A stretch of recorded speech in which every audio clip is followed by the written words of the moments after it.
So we need to buy eggs, butter, milk and flour to make the cake.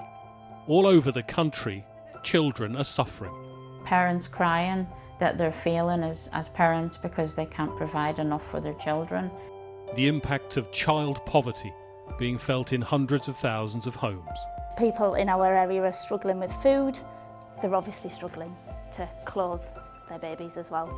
Families trying desperately just to get by. You don't seem to have enough money, some months, to cover the basics. The consequences potentially lasting a lifetime. They don't get today back. And their tomorrow is our tomorrow. As we await a new and already delayed government strategy, what is the answer to Britain's child poverty crisis?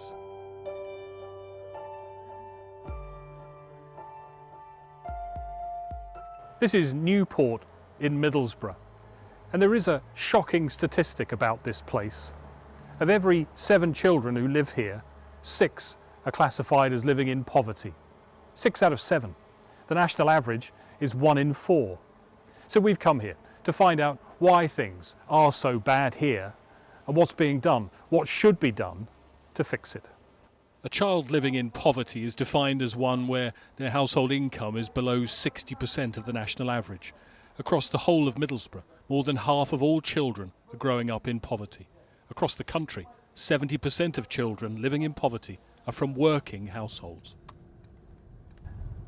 We're on our way to meet a family who, like so many in Middlesbrough, so many around the country, understand that intense day-to-day pressure of just surviving financially. And for Gemma and Lee, that task of making ends meet has just taken an unexpected turn. Hi Lee. Hi. How are you? This is Ivy, and she's almost 3 months old now. 3 months on Sunday. It wasn't planned, so when she came, it's a big Everything expense. had to be bought all over again, didn't it? Because of such a huge age gap. So you don't realise that having to start like from scratch buying a baby, everything that they need, it is pricey. You don't seem to have enough money some months to cover the basics that you need. It'd be nice to have like a constant full fridge of everything that my kids want, full cupboards, all the snacks, and just be able to say like, we're going out for like a day now. We'll go out and have a fun day out, food, but the cost of it. Not having to tell the kids to take it easy. That's not nice when the kids are just wanting to like help themselves to get what they want. And then we've got to say like, you know, try and calm down on what you're eating because we haven't got the money to go and get like shopping in until we get paid. That's quite hard. It's meant taking some drastic steps. Obviously we had to buy her all of her stuff. So we had to pay half of the rent 1 month, didn't we, just to make sure that we had the money to cover it. How stressful is that when you're It's having to make stressful those? because if you get into arrears with your rent, they're on your case, threatening you with court, losing your house. So there is the worry of that because obviously you want to keep the roof over your head, don't you? Lee's working. They also receive universal credit, but they've gone from 2 children to 3. The government's 2-child benefit cap then has an effect.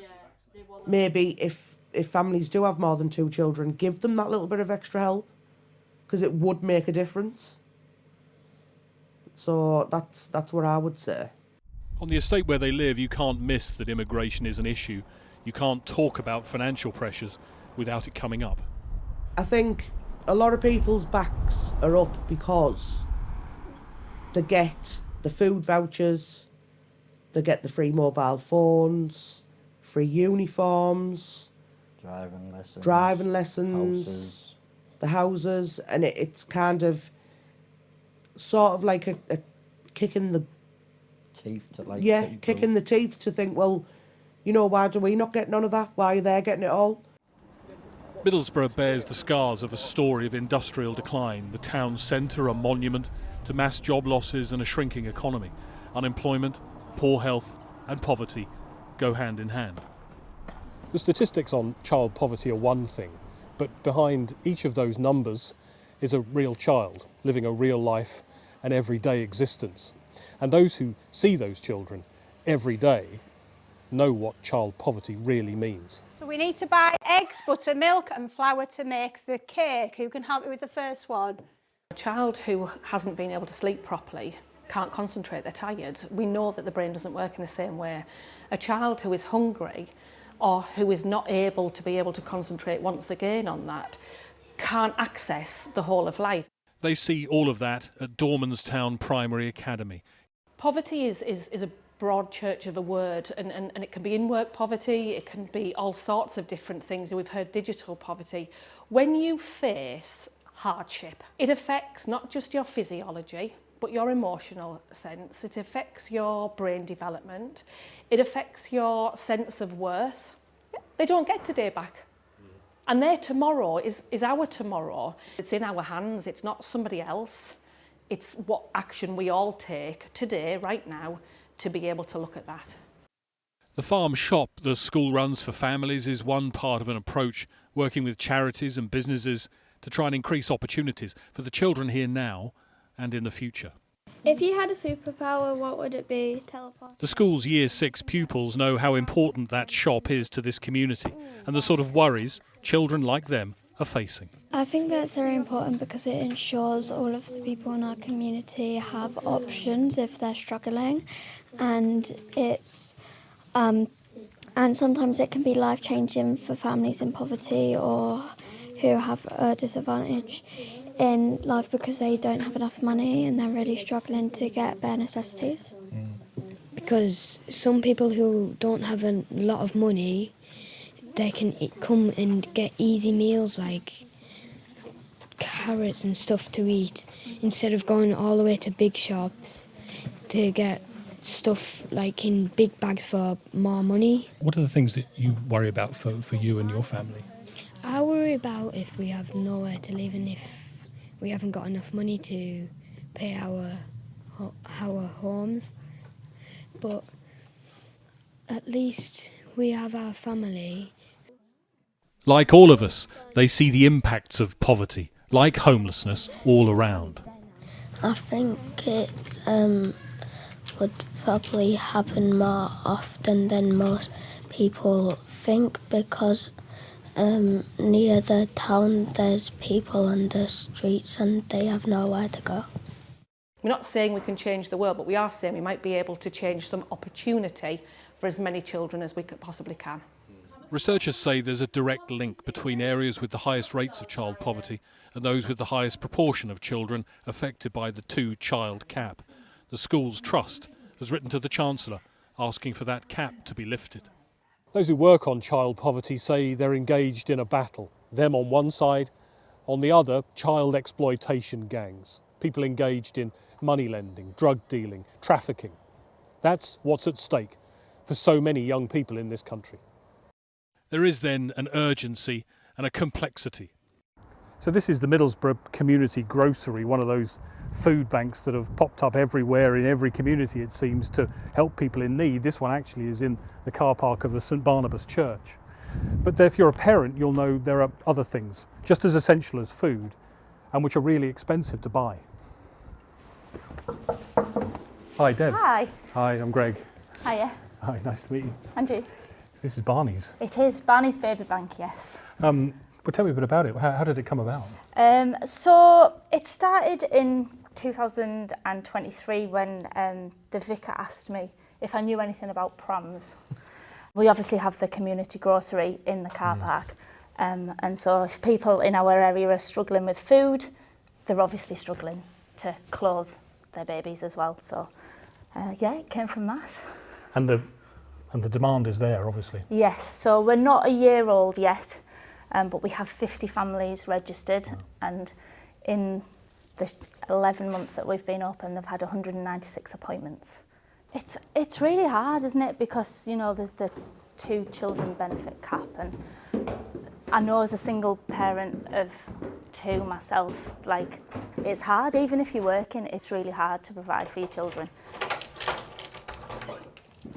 So this is our storeroom here, part of it. So this is all donations that's come in, and I have a team of volunteers that will go through that and sort it all out for me. we kind of keep overflows. So we've got shoes, extra wipes, and then I've got my drawers here that have got wipes and breast pads and wash, shampoo, all that, and then nappies further on the corner. Every time someone asks for nappies, they get a pack of nappies and they get a pack of wipes. But the cost of nappies, if you kind of go for a named brand, you're looking at £6 upwards for a pack that's maybe this size, and that's like 32 nappies. So that maybe only lasts you 3 or 4 days. You can go through them quite quickly. The figures show that this area has a particular problem, particularly for kids. I mean, is that a surprise to you? Is it something that you see? I mean, what do you think is behind it, I guess, ultimately?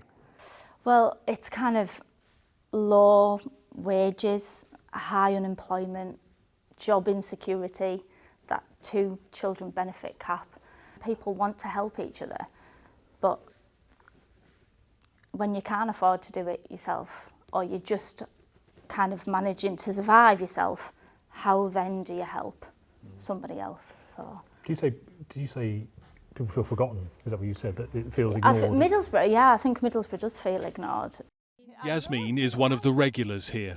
I put some extra bits, so your nappies, your wipes, I put some wash and stuff in there for you. They have been helping in many ways, like with baby essentials for all my babies, whatever is required, they have always been there. The family moved from Saudi Arabia. Yasmin's husband is in full-time work and they don't receive any government benefits. Making ends meet is a struggle. I cannot spend more than particular amount I have budget. Like every month I have to do budgeting. Right now I have to keep budget of everything. I cannot go and like shopping spree. Instead of complaining and blaming, I feel it's better to work hard and make your lives better. But listen to what one of the many, many food banks in Middlesbrough told us. Parents crying that they're failing as parents because they can't provide enough for their children. And in today's society, it's disgraceful that anyone should have to cry because they don't have enough. Is there a simple answer to this? I think sometimes people who make decisions can come and swap lives with my clients for a week, live in their shoes and see what it's like. Come and do my job for a week and see the need and the desperation that people are in. There needs to be more done for people in Middlesbrough.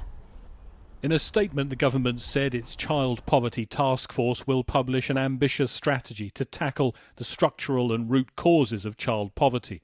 We're investing £500 million in children's development through the rollout of the Best Start family hubs, it says, extending free school meals and ensuring the poorest don't go hungry in the holidays through a new £1 billion crisis support package.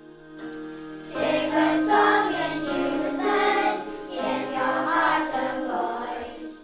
Across this area, you do find a determination to fight child poverty. We dream about the art of what's possible. What are we going to do? But there is also a resignation. Dread to think of the future for my kids. It's going to be a million times worse if the country keeps going the way it is now for my children than it was for me. Every girl and every boy. For Britain's children, what does the future look like?